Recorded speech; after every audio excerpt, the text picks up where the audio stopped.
transtornos do neurodesenvolvimento, eles vêm lá desde o nascimento e desenvolvem. Nós hoje conhecemos pelo menos 9 transtornos do neurodesenvolvimento. Dislexia, problemas de aprendizagem, paralisia cerebral, deficiência mental, TDAH, autismo. São todas condições clínicas que pertencem ao grupo de transtornos do neurodesenvolvimento. E um lembrete, as demências também da terceira idade também são os transtornos do neurodesenvolvimento. Vamos falar sobre demência. Isso, porque as demências elas incidem na terceira idade, mas elas são deteriorantes, elas são progressivas. Seria neurovegetativo ou não? Não, também. Também, né? Também. E nós vamos conversar sobre elas. Agora, o TDAH, Renato, é uma condição clínica que começou a ficar muito em evidência lá na década de 1970. Eu estava recém-formado, estava dentro do Hospital das Clínicas, e começaram a aparecer alguns casos, não só aqui no Brasil, mas no exterior também, de crianças assim, meio enigmáticas, né? Iam mal na escola, bom nível intelectual. Mas iam mal na escola? Iam mal na escola, hiperativas, o que podiam, quer dizer, uma gasolina azul, uma atividade motora incessante, né? Os verdadeiros busca-pés, né? Agitados, que não paravam, mas sentados na carteira escolar, né? Muito agitadas, não aprendiam, eram reprovadas. As escolas pediam para tirar a criança da escola, porque ela era muito turbulenta, né? Perturbava muito a dinâmica. Aquela panela de pressão. Exatamente. Sempre. E aí, né, claro, foi se publicando muitos trabalhos a respeito do TDAH. Na realidade, ele começou com uma condição clínica. É curioso isso, por isso que eu vou abordar esse aspecto. Ela, no início, foi descrita como disfunção cerebral mínima. Para quê, gente? Disfunção cerebral mínima? O que é isso? Quanto mínima? Quanto máxima? Né? Quem modula isso? Né? Para definir aquelas crianças com paralisia cerebral, que nasciam com traumatismo de parto, crianças que nasciam com problemas congênitos, né? Então, para diferenciar destas paralisias cerebrais máximas, existia uma disfunção cerebral mínima, porque se desconfiava que a dificuldade estivesse no sistema nervoso. Então era tudo muito experimental ainda. Muito experimental. Tá. Se pensar, e tinha uma outra corrente, não.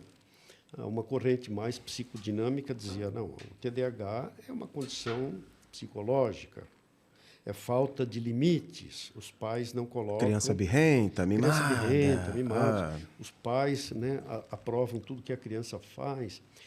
E com o passar do tempo, Renato, isso acabou mudando, foram, né, se encontrando evidências neurobiológicas, psicobiológicas, para o TDAH. Né? Então, hoje, a gente tem estudos prospectivos maravilhosos. Hoje se entende bastante TDAH, existem protocolos de tratamento. Que levou tempo, né? Melhora da habilitação acadêmica destas pessoas.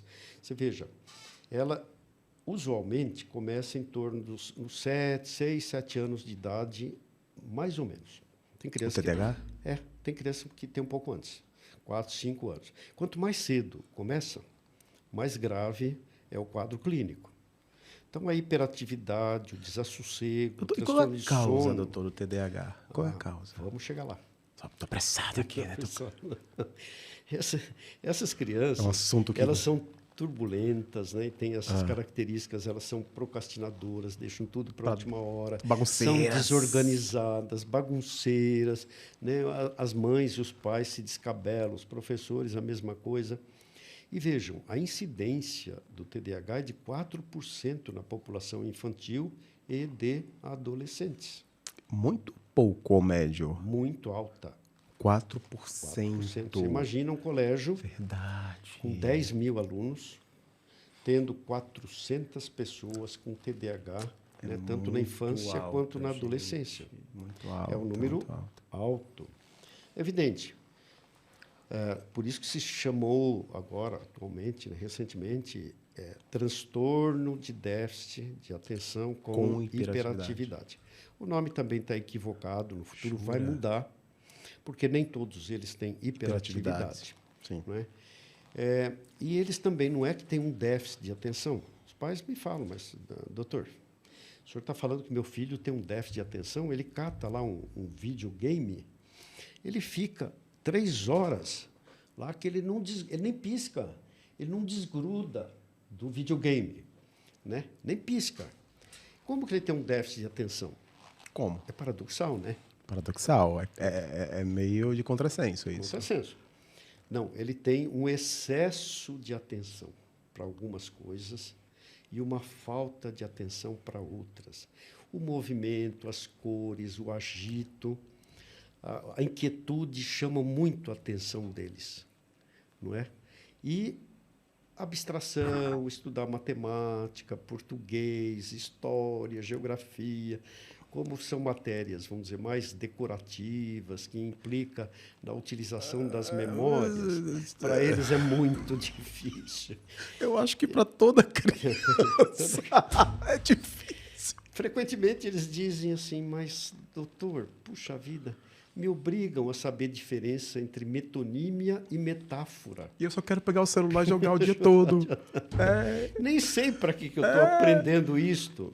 Precisa, viu, carinha? Precisa aprender. Por que eu tenho de saber que Pedro Álvares Cabral descobriu o Brasil em 1500 e o nome das caravelas que ele tinha? Isso não me agrega muita coisa. Para que eu preciso aprender a fórmula de Bhaskara? Né? É difícil para as crianças. Difícil. E é um espectro, viu, Renato? Nem todo espectro. É um transtorno. Sim. Assim, existem graus de comprometimento. Isso eu vou falar por conta do tratamento. Tá. Né, da necessidade ou não de tratamento desses pacientes. Quando é um pêndulozinho, se imagine um pêndulo de relógio, né, que circula de um lado para outro. Você tem os casos leves, os casos medianos e os casos severos. Tá. Então, esses pacientes que têm... Opa, perdão, gente. Minha empolgação aqui não, ilustra, tá maior. ilustra. Então, é o seguinte, aqueles pacientes, né, aquelas crianças, vamos chamar assim, que têm um transtorno, que não é considerado uma doença, é um transtorno, né, porque ele transtorna a vida da criança e da família, e da escola. E do entorno, dos amigos, né? É uma coisa todo, social, dos familiares, um efeito todos, dominó. Parentes, né? Então, estas crianças que têm um distúrbio leve, estas crianças com uma ajuda, vamos dizer, pedagógica, uma ajuda psicológica, uma ajuda dos pais, os pais fazendo mais as tarefas com a criança, organizando um programa, um cronograma de atividades, uma agenda com as crianças, eles vão ajudando. A criança vai aprendendo a desenvolver estratégias para poder lidar com o problema. Pai, mãe, olha a paciência, né? Então, o seu filho tem uma situação que requer um cuidado especial. E se distraem com muita facilidade. Os pais têm que estar ali, lado a lado. Não, Marcelinho, volta, olha aqui, deixa o carro que buzinou lá fora. Porque dispersa, né? Dispersa com muita facilidade. Esquece o mosquito que entrou aqui na sala, esquece um pouco a tua fome. Segue o baile, né? Segue o fluxo. Vamos terminar a lição. Então, os casos que são leves, eles são passíveis de serem habilitados pelos pais, por uma psicopedagoga, por uma psicóloga, por uma fonoaudióloga. Equipe multidisciplinar. Com bons resultados. Sim, sim, né? sim. Agora, os casos medianos e os casos severos, estes requerem medicação, porque dificilmente eles vão estabilizar o comportamento para poder aprender. E eles ficam assim, aprendendo superficialmente as coisas, esquecem com muita facilidade, vão passando de ano e se tornam, infelizmente, muitos analfabetos funcionais. Analfabetos funcionais. Né?